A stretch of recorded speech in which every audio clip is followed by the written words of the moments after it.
Hello friends, ఇవి ఇలా యాలుకల్ని ఇగోండి పొడి చేసుకుందాం రండి. మొత్తం ఇది కూడా పొట్టు కూడా తీయకుండా వేస్ట్ కాకుండా మొత్తం పొడి చేసుకుందాం. ఇగోండి స్టవ్ మీద ఇలా పెట్టి వేయించాలి.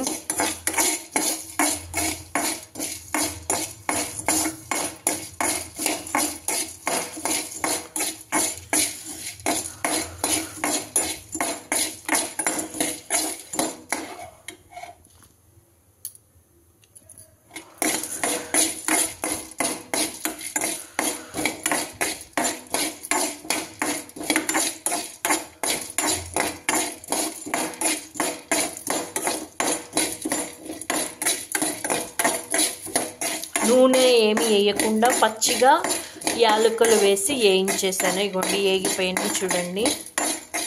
ఇక వీటిని మిక్సీ చేసుకోవడమే. Thank you.